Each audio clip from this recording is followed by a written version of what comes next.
حضرت عباس سے کسی نے کہا تھا اللہ کی سب سے بڑی نعمت، تو بخاری اٹھانا، فرمانے لگے محمد نعمت اللہ، بخاری ہے بخاری، فرمایا محمد اللہ کی سب سے بڑی نعمت ہے، صلی اللہ، یہ سب سے بڑی نعمت ہے۔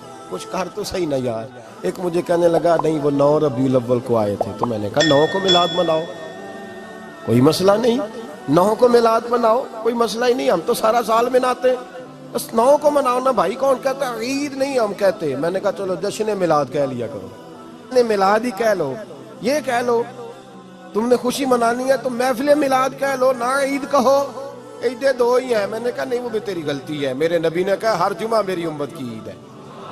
اور قرآن پاک پڑھ، قرآن پاک پڑھ، حضرت عیسیٰ کہتے تھے یا اللہ جب تم من و سلوہ نازل کرے گا وہ دن ہمارے لیے عید کا دن ہوگا۔ اور سیاستہ پڑھ، حضرت عمر کہا کرتے تھے جس دن دین مکمل ہوا یوم اکملت، جس دن دین مکمل ہوا یوم اکملت لکم، یہ آیتیں نازل ہوئی، تو فرمایا وہ دن ہمارے لیے عید کا دن تھا۔ یہودی ہمیں کہتے تھے یہ آیتیں ہم پہ آتی تو ہم عید مناتے، یہ بھی تیری غلطی ہے کہ عیدیں 2 ہی ہیں۔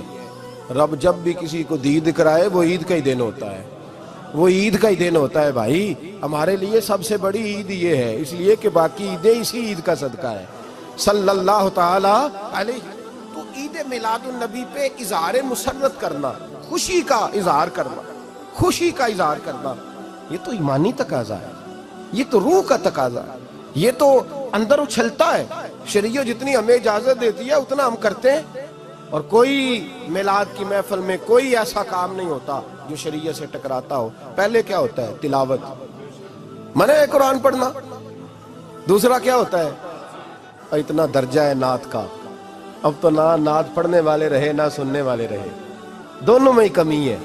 اور میں اکثر کہتا ہوں نعت پڑھنا اتنا کمال نہیں جتنا سننا کمال ہے، سننے والا کوئی ہونا چاہیے، نعت سننا زیادہ معنی رکھتی ہے۔ اس کی وجہ یہ ہے کہ نعت پڑھنا صحابہ کی سنت ہے اور سننا محمد مصطفیٰ کی سنت ہے، اور سننے والے کا درجہ، ہاں تیرا درجہ زیادہ ہے اگر تو سمجھے تو، اور اتنا بڑا درجہ کہ حضرت احسان بن ثابت نعت پڑھے تو نبی پاک اپنی چادر ممبر پہ بچھائے اور وہ میں نیچے نہ پاڑ، ادھر میرے ممبر پہ بیٹھ کے پاڑے، یہ کوئی معمولی بات ہے؟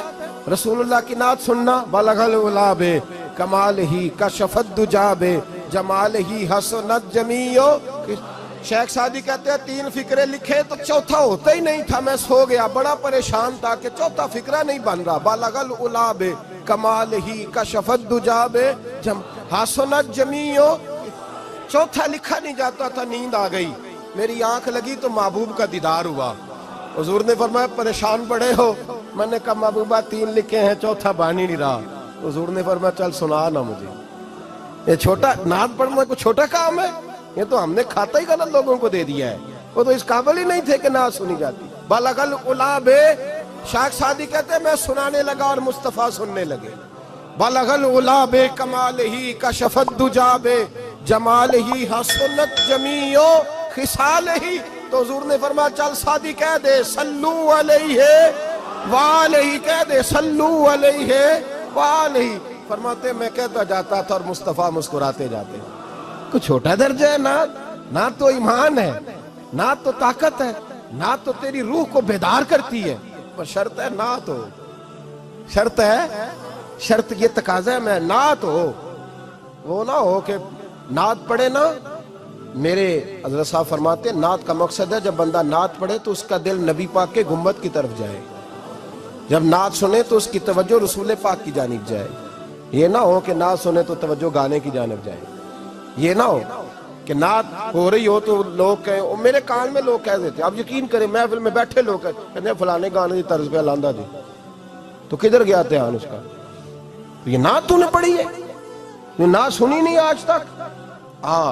اگر نعت پڑھنی ہو تو علامہ اقبال کی لکھی ہوئی پڑھا کر، اگر نعت پڑھنی ہو تو شیخ سعدی کی لکھی پڑھا کر، اگر نعت پڑھنی ہو تو حضرت احسان بن ثابت کی لکھی پڑھا کر، اور اگر تیرا دل کرے کہ نعت بھی ہو، جذبات بھی ہو، حسن بھی ہو، علم بھی ہو، عمل بھی ہو، قرآن بھی ہو، حدیث بھی ہو، تو پھر امام محمد رضا فاضل بریلوی کی پڑھا کر، پھر اعلیٰ حضرت کی پڑھا کر، تجھے پتہ چلے چمک تجھ سے پاتے ہیں سب پانے والے، میرا دل بھی چمکا دے چمکانے والے۔ اعلیٰ حضرت کہنے لگے یا رسول اللہ میری سفارش نہ کرو، ڈر لگتا ہے، ڈر لگتا ہے، قیامت کی رات بڑی گہری ہے، سفارش نہ کرو، اس طرح کرو میرا بازو پکڑو اور جنت تک پہنچا کے آؤ، میرا بازو پکڑو اور جنت تک. کہتے ہیں میں مجرم ہوں آقا مجھے ساتھ لے لو. سونے نہ ڈر لگتا ہے. وہ بچہ کہتا ہے میں نے نہیں باہر جانا اندھیری رات ہے، ابا جی نال چلو. تو بلا مثال بلا تشبیہ صرف سمجھانے کے لیے، کسی کوئی بڑا ساتھ ہو تو ڈر نہیں لگتا. تو یہ نعت ہے نا، چمک تجھ سے پاتے ہیں سب پانے والے، میرا دل بھی چمکا دے چمکانے والے. کہتے ہیں یا رسول اللہ محشر کی رات بڑی گہری ہے، میں مجرم ہوں آقا مجھے ساتھ لے لو کہ رستے میں ہیں جا بجا تھانے والے. سونے جرم کر کے آیا اور پکڑا نہ جاؤں کہیں، مہربانی کر مجھے پردوں میں چھپا لے، مجھے مدثر اور مزمل کی چادر کے نیچے کر لے، میں مجرم ہوں آقا مجھے ساتھ لے لو کہ رستے میں ہیں جا بجا تھانے والے. اور پھر تڑپ اٹھے، کہنے لگے کوئی یہ نہ سمجھے وہ چلے گئے، تو زندہ ہے واللہ تو زندہ ہے واللہ، میری چشم عالم سے چھپ جانے والے، میری چشم عالم سے چھپ جانے